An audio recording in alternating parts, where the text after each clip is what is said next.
Good afternoon. Just into the afternoon. It's really hot out here today, which is amazing after what seems like a long time of horrible weather.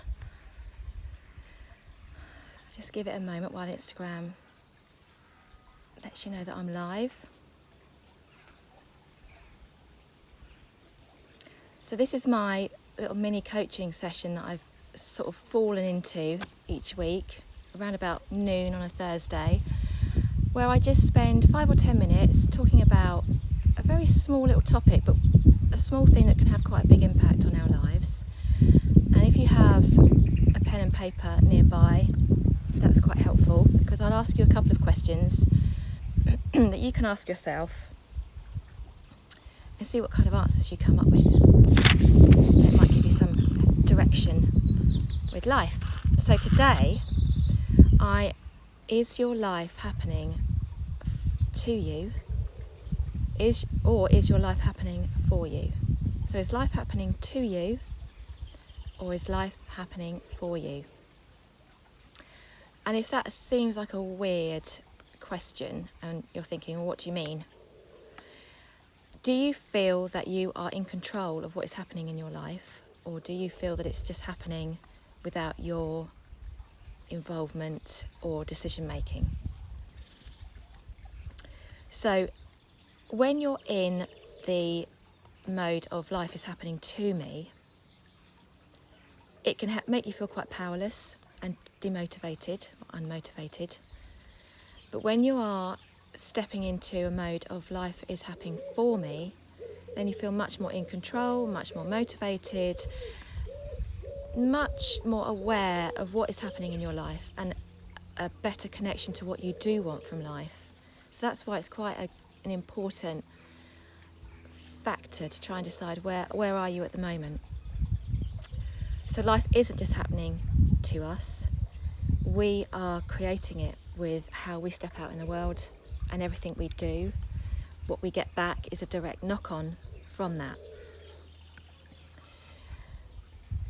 You can create the relationships around you, the situations that arise, the opportunities that come or don't come, the material things, all as a direct consequence of how you think. Believe it or not, the brain is a very powerful thing. And I say a lot, thoughts become things. How you think about something can have a direct impact on whether or not it happens. So, how do we start to work on improving our situation and our life with how we think? And one thing you can do is you can actually focus on what you do want without any judgment or any resistance, which is not easy because resistance can come up in a very subconscious way. But you start focusing on what you do want and visualising it and really feeling what it is you want in a good way. And when you do that, you're actually directing your energy towards what you do want. So bear in mind that if you are doing this in a negative way, you will also attract the things you don't want. So you do have to be quite aware of what you are thinking and what you are doing and what you do really want to have happen. Because good or bad can occur from how you think. So this is all to do with our, on a scientific level, how our heart and our brain and our gut all closely interact with each other. So for every message your brain sends downwards, top down, from the bottom up, your gut is sending about 8 messages and your heart's sending about 6. Your heart's beat is recognised as an intelligent language of its own, and most of our immune system is in our gut. That's why we use the phrases, your gut feeling. It's all to do with the amount of activity that's actually coming from our body up to our brain. And if you start to think about that as 3 really important brains in your body and how they interact with each other and how much you're listening to all of them, this can have a really great impact on how you get what you want from life and start to take control of things much better. So here's my questions for you, if you've got a pen and paper there. First question: is your life panning out the way you want it to? It's quite a big question. Is your life panning out the way you want it to? If your gut reaction was to say, no, not really, then start to visualise or just picture how you do want it to look. By doing that, you're really unlocking the power of your brain and allowing yourself to let your mind wander onto how life could be without any judgment or resentment or negativity. Just let your mind just wander off while you're sitting with a cup of tea and start visualising what you do want from your life.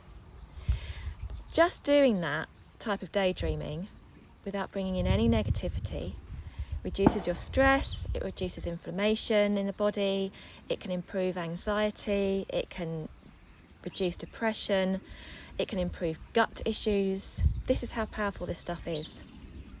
What you're doing when you start doing this kind of daydreaming and visualising what you do want from life, rather than focusing on what you don't, which is what we tend to do as humans, you are releasing feel-good hormones, your sleep can improve, you can stabilise your mood and much more and be more resilient to difficult situations, and as such it can boost your confidence and also, really give your digestion a good boost as well. This is how powerful your thoughts can be.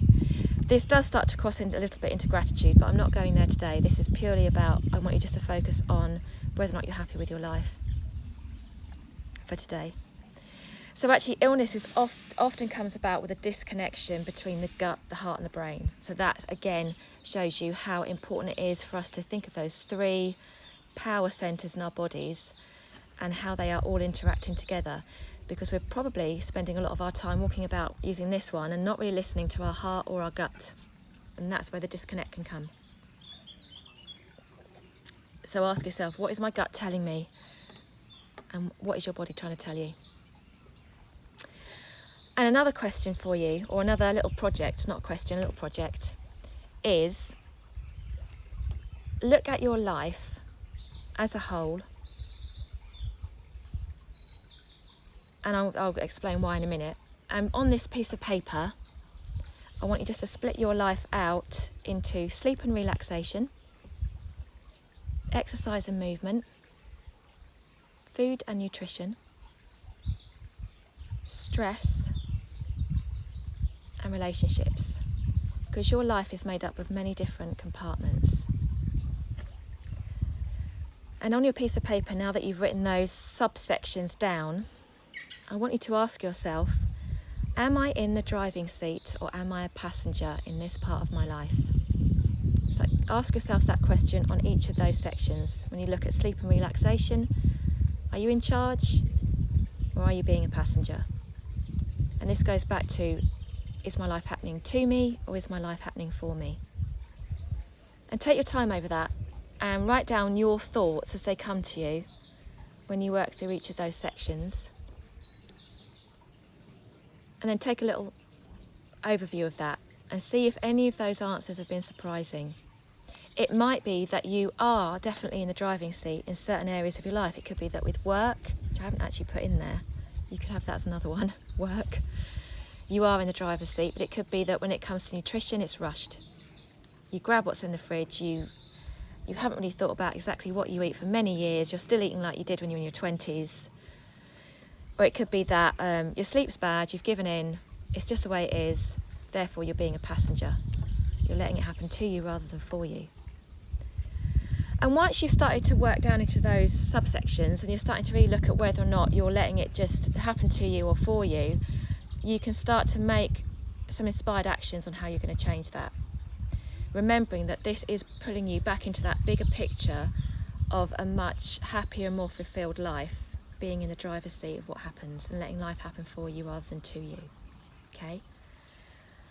So I don't want to talk too much longer because I've been on here for almost 15 minutes and we're all very busy, and I want you to be able to watch this back and get some benefit from it. So I'm going to kind of stop there. And if any of this has resonated with you today and you're suddenly feeling like, or you've had an awareness for a while that really life is happening to you and not for you, and you'd love to find a structured way in starting to bring positivity into your life, smash out those limiting beliefs that have been holding you back for too long, and actually start making a proper structured plan for what you want from your life going forward, then I implore you to go to the link in my bio, because I've just released my first mini course and I'm offering it until Saturday night, the 10th of July, at less than half price, because I just want to see people using it. I see too many people disillusioned by life, fed up with their situation in midlife, and I know, because I've been there myself, that you can take steps and actions towards pulling your life back round to what you want it to be and realising that your life starts now. This mini course is 4 workbooks, 4 supporting videos, and on top of that, your own EFT session to stop the limiting beliefs that are really holding you back, along with a tapping script that you can use time and time again. And on top of that, when you finish the course, you can get in touch with me for a free 30-minute one-to-one session to get you moving forward on the steps that you've created. Okay, you have no excuse. It's £47. That is less than a family of 4 getting a takeaway or a family trip to the cinema. £47 does not get you very much these days, and yet this can get you a course that could change your life. Okay, so get on that link, get yourself that course. You've got lifetime access. There's no pressure to get it started, but I do ask you to make sure you do, and don't put it on that pile of things to do for another time, because this is about your life, and life is short. Okay, so I will leave that with you. I hope this has been helpful and inspiring. I need to go in because I'm getting so hot now, and I'll see you next time.